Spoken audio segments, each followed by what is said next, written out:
ஓம் சாந்தி. 27 December 2022. சிவபாபானுடைய இனிமையான மகா வாக்கியம் சாக்கார முரளி பாப்தாதா மதுவன். இன்றைய முரளியிலிருந்து கேள்விகள். முதல் கேள்வி, தந்தை வந்து என்னென்ன செய்தார் என்று மகிமை இருக்கிறது. தந்தை வந்து என்னென்ன செய்தார் என்று மகிமை இருக்கிறது.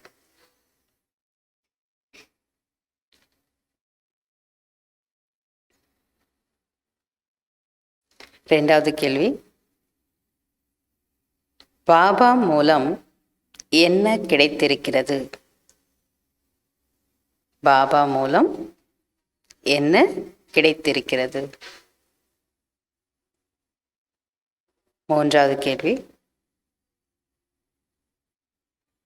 எவை அதிசயமான விஷயங்கள். எவை அதிசயமான விஷயங்கள். நான்காவது கேள்வி,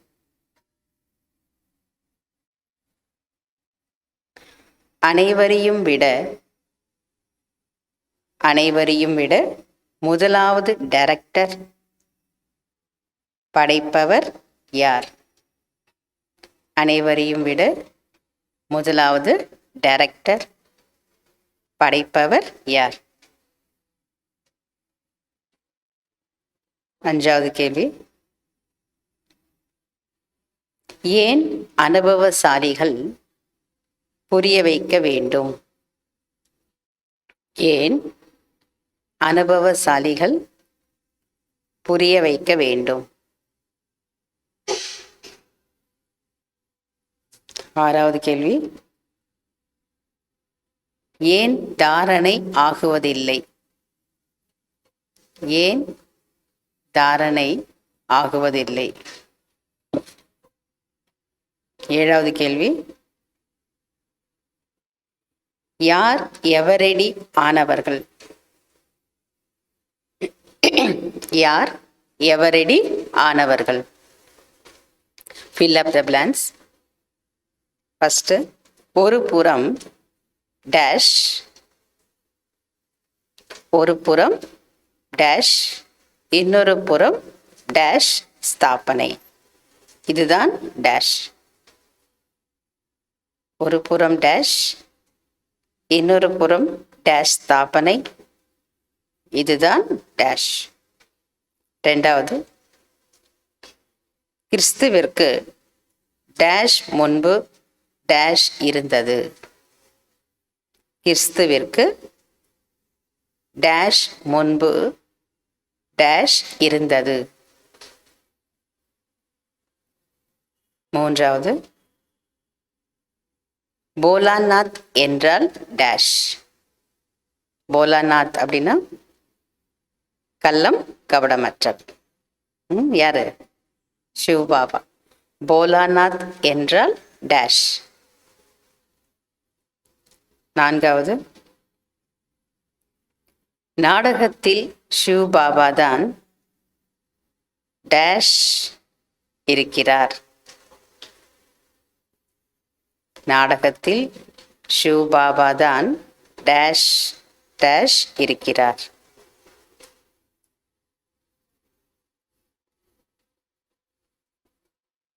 அஞ்சாவது, ஒருபோதும் டேஷ் அல்லது டேஷ் இயற்கையின் தாக்கத்தில் வர முடியாது. ஒருபோதும் டேஷ் அல்லது டேஷ் இயற்கையின் தாக்கத்தில் வர முடியாது. ஆறாவது, டேஷ் பத்தியம் இருக்க வேண்டும். டேஷ் பத்தியம் இருக்க வேண்டும்.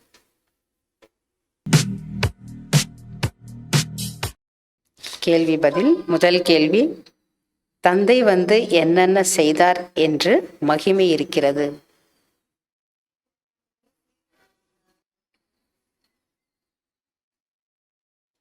போலாநாத் பாபா வந்து சீர்கெட்டு போனவர்களை சீர்திருத்திவிட்டு சென்றார்.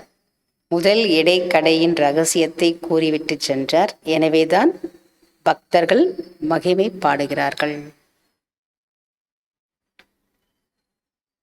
போலநாத் பாபா சீர்கெட்டு போனவர்களை சீர்திருத்திவிட்டு சென்றார். முதல் இடைக்கடையின் ரகசியத்தை கூறிவிட்டு சென்றார். எனவேதான் பக்தர்கள் மகிமை பாடுகிறார்கள். 2வது கேள்வி, பாபா மூலம் என்ன கிடைத்திருக்கிறது? பாபா மூலம் 3வது கண் கிடைத்திருக்கிறது. 3வது கேள்வி, எவை அதிசயமான விஷயங்கள்?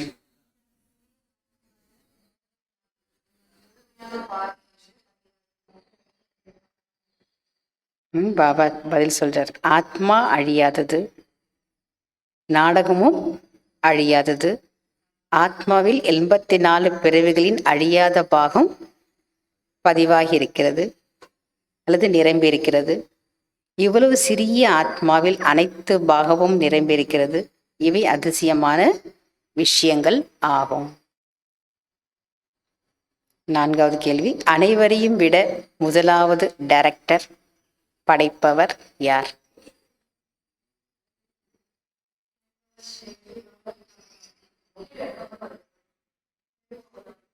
அனைவரையும் விட முதலாவது டைரக்டர் கிரியேட்டர் யார்? பாபா சொல்றார், பரம்பிதா பரமாத்மா.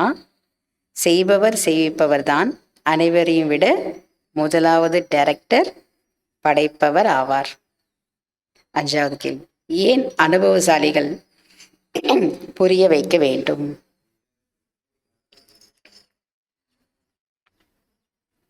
ஏன் அனுபவசாலிகள் புரிய வைக்க வேண்டும்?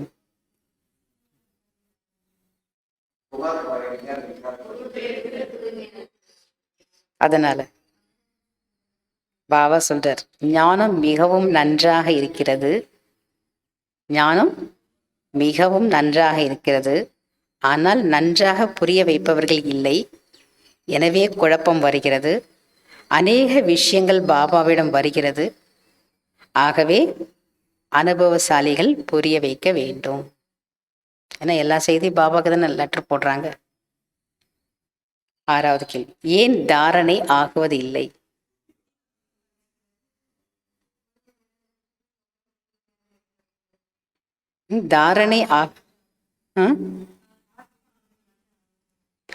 தாரணை ஆகுவதில்லை என்றால் புத்தி வேறு பக்கம் அலைகிறது. புத்தி என்ன ஆயிடுது? அலையுது. 1. 2வது, ஒருவருடன் புத்தியோகம் இருப்பதில்லை. 3வது, ஆத்மா அபிமானி ஆகுவதில்லை. 7வது கேள்வி, யார் எவரடி ஆனவர்கள்?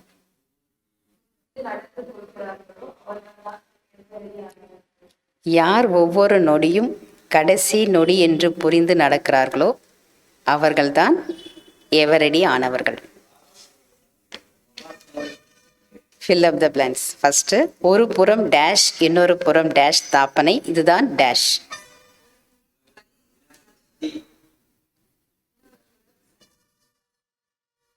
ஒரு புறம் அழிவிற்கான ஜுவாலை, இன்னொரு புறம் புதிய உலகத்தின் ஸ்தாபனை, இதுதான் மகாபாரத யுத்தம். சொன்னார் இல்லையா பாபா. 2வது, கிறிஸ்துவிற்கு டேஷ் முன்பு டேஷ் இருந்தது.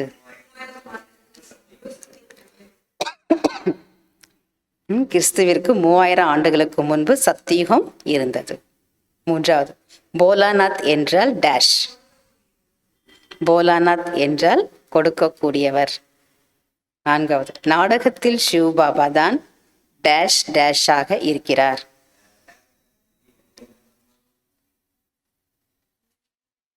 நாடகத்தில் சிவ பாபா தான் சுப்ரீம் ஆக்டராக அல்லது ஸ்டாராக இருக்கிறார். இல்லையா? முக்கியமான பார்ட் அவள் தானே. நாடகத்தில் சிவ பாபா தான் சுப்ரீம் ஸ்டாராக இருக்கிறார். 5வது, ஒருபோதும் டேஷ் அல்லது டேஷ் இயற்கையின் தாக்கத்தில் வர முடியாது.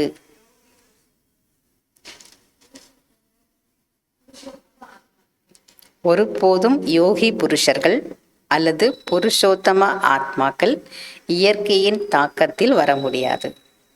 ஆறாவது, டேஷில் பத்தியம் இருக்க வேண்டும். உணவு விஷயங்களில் பத்தியம் இருக்க வேண்டும். இருக்கிறீங்க, அதனால டக்குன்னு சொல்லிட்டீங்க. அச்சா. ஓம் சாந்தி. தேங்க்யூ பாபா.